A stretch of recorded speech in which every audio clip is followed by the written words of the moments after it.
Hello, I'm Caroline Fairchild, and welcome to LinkedIn News Live, where the business conversation begins with you. If we've learned anything throughout this pandemic, it's that humans have an innate need to connect and find new ways to communicate. And we're going to speak with the CEO of one company that made LinkedIn's top startups list that is addressing just that. But first, let's take a deeper dive of the list with our very own senior editor at large and my friend, Jessie Hempel. Jessie, welcome to LinkedIn News Live. Hi, Caroline. It's great to see you. All right, you were way behind the scenes making this list. I want to know what stood out to you this year, say, compared to last year. Well, Caroline, this is the third year that I have worked on this list, and it's really amazing to see the companies that are featured this year. The biggest, I wouldn't say it was a surprise because it actually follows culture, but the biggest thing that I noticed is how many companies are focused on health and healthy living, right, Caroline? Right. So you get a company like the virtual mental health platform, Lyra Health, which is number 37 on our list, or the physical therapy provider Hinge Health, which is number 31, or Row, number 27, which is a telehealth platform. All three of those companies are on the list for the first time this year. And I think they have something important to tell us about where people's minds are right now. I think that's an interesting trend to double click on a little bit when you think about how the pandemic has changed all of our relationships with work. Is this a sign that just health was falling by the wayside for a lot of people in the old world of work before this pandemic? Well, I think there are two things, right? Yes, I think that this is a sign that mental health is something that we have all been challenged and we've all grappled with, right? But the pandemic threw that into a different light. So many of us were so stretched that we couldn't not ask for the resources. It became much more urgent.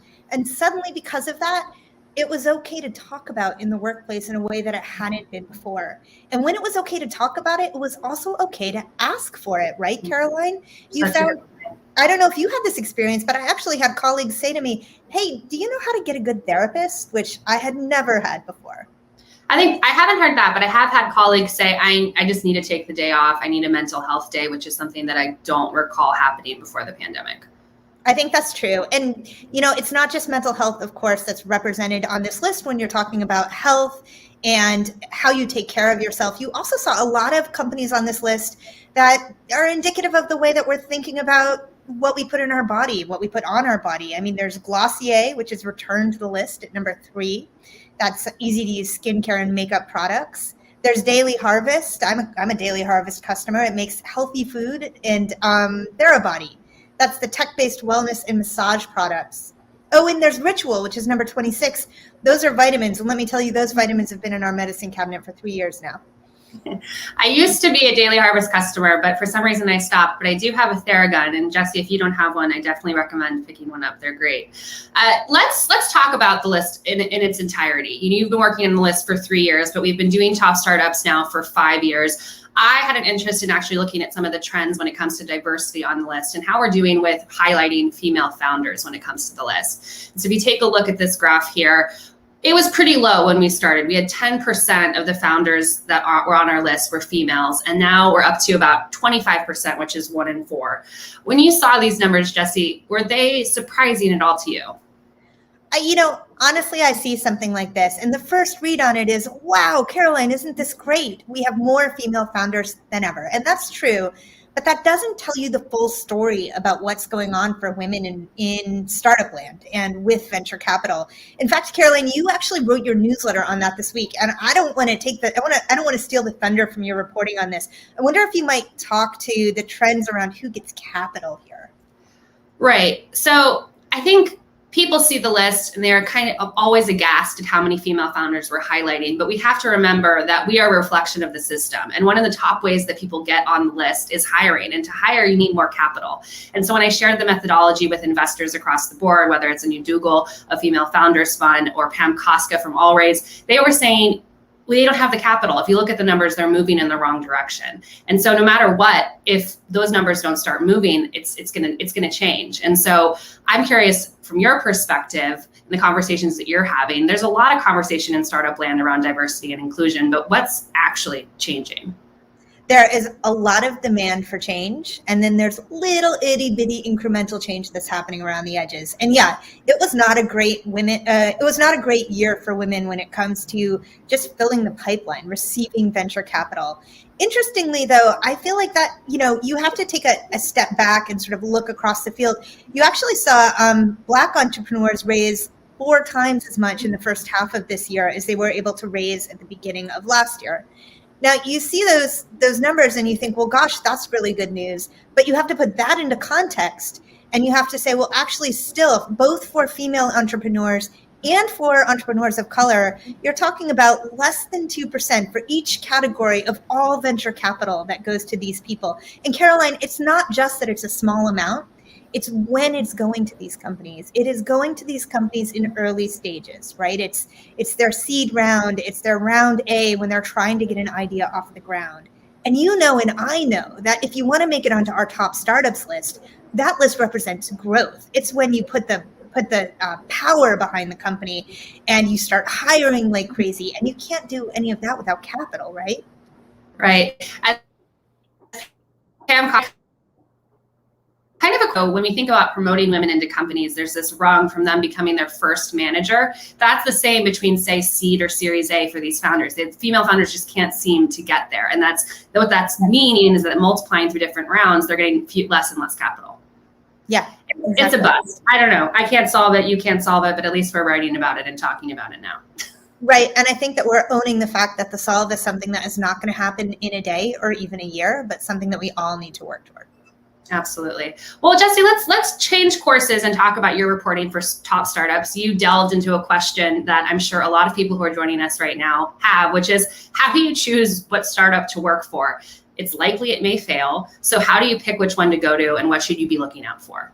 Yeah, I think that is the most pertinent question for our list, right? Because as you're just coming to startups, particularly if you haven't worked in startups before, it would be easy to try to filter for the next Google, right? To say, okay, which of these startups is most likely to go public or to have a massive acquisition at some point. And the truth of it is, Caroline, that it could be that none of the startups on this list have that outcome. That's a very unusual outcome for a startup. But it doesn't mean that a startup isn't a great place for you to build your career. It's just that the things that you should be focused on when you're looking for a company, they're different. And so, Caroline, I actually wanted to point out 2 that came up basically over and over and over again. The first, well, actually, you're throwing up 4 here. You can read all 4. I want to talk about 2, okay? The first that I want to talk about is, you need to understand what you want to learn going into this. And I talked to this one woman, Ashley Mayer. She's somebody that you know as well. She's had a really successful career in startups. She got to her first startup, and her title was community manager. She was just a couple of years out of college. And she worked at that startup for 6 years. And over the course of that time, the company blew up. It became very large, blew up in a positive way. It grew very quickly, and it eventually IPO'd. And her job grew as the company grew until she was the head of communications for the whole company. She went through the IPO. And so before she turned 30, she had helped to take a company public. That can't happen anywhere else but in startups, and it sets your career up for great success in the future. What was the other one you wanted to chat through? Yeah, I was like, I've talked too much here, Caroline. Really no. We want to know. I'm seeing the stream is loving it, Jessie. Let's hear one more. Well, the second, and this to me is a little bit of a only people in the know are going to tell you this. But if you go to a startup around Series A, Series B, when the company has really gotten traction and it's growing, that's a great time to get to a startup.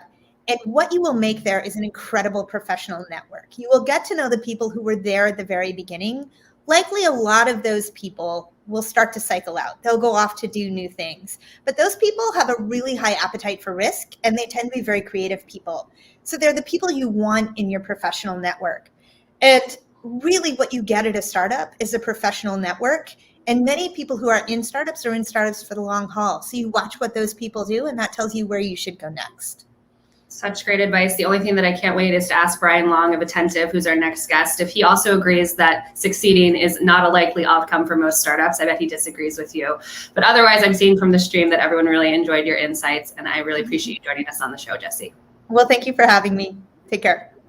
That was Jessie Hempel. She's Senior Editor at Large for us here at LinkedIn, and also the host of our podcast, Hello Monday. If you're looking for career advice, inspiration, and tips every week on Mondays, be sure to subscribe on iTunes or wherever you get your podcast. All right, let's bring on one of the CEOs on our list who is changing the way that we communicate. I want to bring on Brian Long. He is the CEO and co-founder of Attentive, a personalized mobile messaging platform. Previously, Brian co-founded, helped build, and sold a venture-backed tech startup called Tap Commerce to Twitter. He got his BA from UPenn and spent a year at NYU's Stern School of Business. Brian from Miami, welcome to LinkedIn News Live. Hey, thanks so much for having me on the show. Well, congratulations on making this year's top startups list, and you're at the number 7 spot.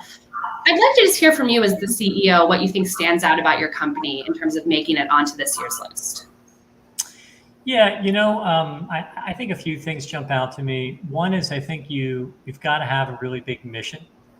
And for us, the big mission that we see is that consumers do not like the way that most businesses are communicating and engaging with them.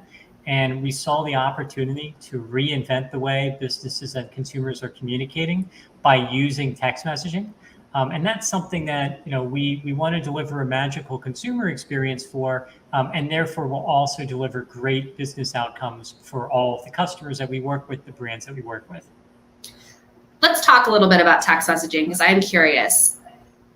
Who wants this text messaging in terms of hearing from vendors, hearing from brands? I think a lot of people, we saw some comments in the stream in advance, would say, hey, I don't know if I want to be sold things via text message. What does the data actually say versus the anecdotal? Yeah, so the data has changed quite a bit. When we started the company about 5 years ago, it was about 60-something% of people that wanted to get messages from brands via text. We reran the study last October, and it had jumped up to over 90% of people that wanted to get messages from brands via text. But I think the really important thing about text messaging is that the consumer has to opt in and say they want to get those messages in a very clear way. We actually have the consumers that send a message to the brand's phone number saying they want to get messages in order to start getting those messages. Pretty different than email marketing, where people get a lot of emails they never signed up for. So I think the end result is that people really like getting the SMS that they very clearly sign up for, but not the spam that's kind of overtaken email. That's fascinating, that huge jump. When you think about that jump, and you think about starting this company 5 years ago, how much is that jump because of the pandemic, and how much do you think that would just happen naturally? Yeah, I mean, we were already, doing quite well before the pandemic came. I think like many businesses, for the first couple of months of the pandemic, we were worried about where the future was going to take us. We already had, hundreds of employees and thousands of companies using our product. But since the pandemic, we have seen our business grow. I guess it was late last summer we started seeing the numbers about 2 times higher than they were pre-pandemic. So certainly we've seen people jump to using the channel as they spend more time on their mobile devices. But I do think that the mega trend here that has shaped this has been the sort of decline of email because of the abuse of email spam. Email performance is down by 75% over the last 8 years. It's just been a continual downgrade. And, in 2013, it was 4.4% of people clicking on emails they got. Today, it's 1.1%. So email performance has just gone down considerably. It's no longer a good way to really communicate with a consumer. It's just an advertising channel. Whereas I think text, it can be a real CRM where you can have actual conversations, not just one-way marketing messages. It's interesting that you bring up email, because as I was thinking about this evolution in terms of how brands, how people who are selling you things are trying to communicate with you, it went from telemarketing to email. Now it's email to text. As you have more competitors entering the market, are you afraid that texting is going to be just another spam way that people are communicating with you, companies are communicating with you? It's definitely a good thing to keep an eye on. I think there's a couple different things that exist in this market that make it a little bit different. Number one, sending a text message actually costs money. So brands are not going to send as many text messages as they send emails. You probably noticed that a lot of brands are now sending many emails a day because the email performance has gone down. So what do? They send a lot more emails. But text messages are more expensive. So they're not going to send a text over and over and over again. which is hopefully going to hold back from spamming. Number two is the consent. You can only send text messages to people that have opted in. If you send to people that haven't, there are clear regulations and big fines people pay if they don't follow those laws. So there are real laws around text messaging as opposed to email. And then finally, text should be a clear two-way communication channel. With email, when you get emails from brands, they usually come from no reply at brand name, right? It's not really a two-way interactive communication channel. I always think that's the funniest when it's supposed to be a communication channel, but the brand reminds you every time they message you, no reply, don't send me a message back, right? With email, it's meant to be conversational. So, it's going to be a conversation back and forth. We actually have solutions that offer real humans that can have conversations with consumers. And even where consumers can, make transactions, get customer service, do all of that sort of stuff within the message. Well, you heard it here first on LinkedIn News Live. Brian Long is long on text messaging, thinks it's going to last longer than email. All right, I'm going to say hello to some members who are joining us in the stream right now. Brian, we have Scott from Michigan, Louise from Germany, and Anna from Romania. Thanks for joining us here on LinkedIn News Live. And we have Kunal saying, as a recruiter, I've now implemented SMS and have seen much more success rate because of it. So Kunal, thanks for joining us as well. We have to talk about e-commerce, Brian, because that led to a direct boom in your business as well. And e-commerce just went through the roof during the pandemic. How did you adapt? And also, how did you have to hire to adapt to that boom in e-commerce and that boom in demand for Attentive? Yeah, it's a good question around how we adapted to the boom in e-commerce. I think that the number one saying we had at our company was that it was survival of the fastest. So being able to make really quick changes based on what we see working, what we see not working, because we've seen so many things be reinvented. The huge surge in e-commerce, businesses working predominantly remotely, the way that consumers are doing things changing completely. I think you've got to be able to adapt your business very fast. I said that note about e-commerce and it leading to all these opportunities for entrepreneurs, but I looked at the list, our top startups list, and you're only one of 2 startups on this year's list that is in the marketing and advertising space. Does that surprise you in any way?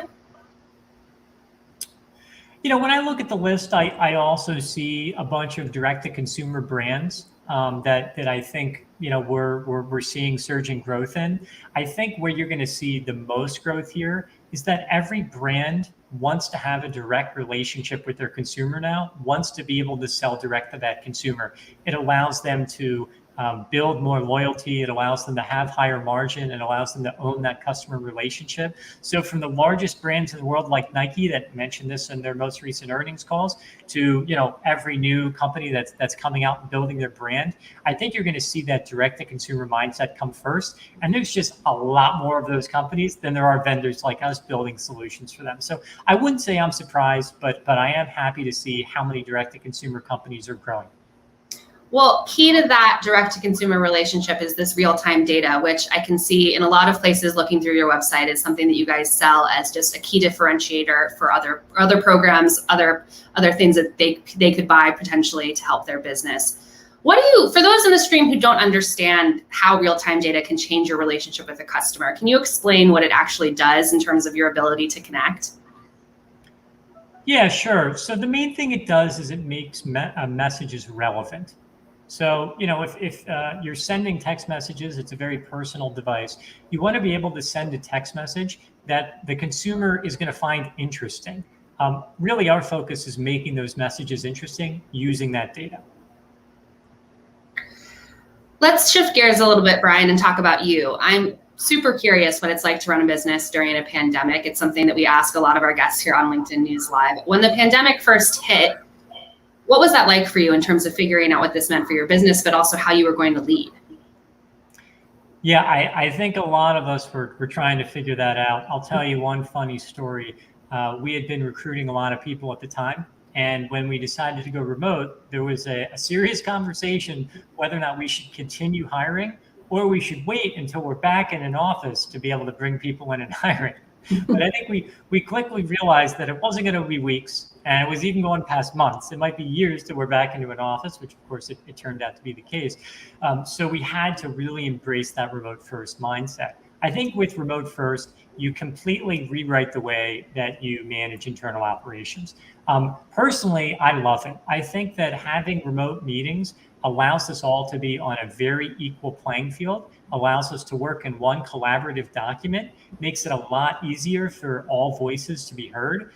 So I think it's a much more collaborative and equal playing field. And I personally think that people that are forcing people back in the office, it makes the manager's job maybe a little easier so that they don't have to adjust. But I think you got to do what's right for the employees. So remote first has really worked for us well.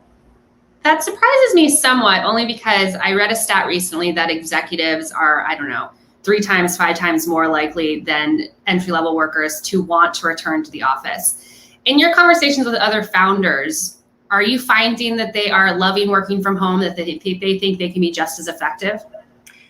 I think that the executive's job has to change in a remote world.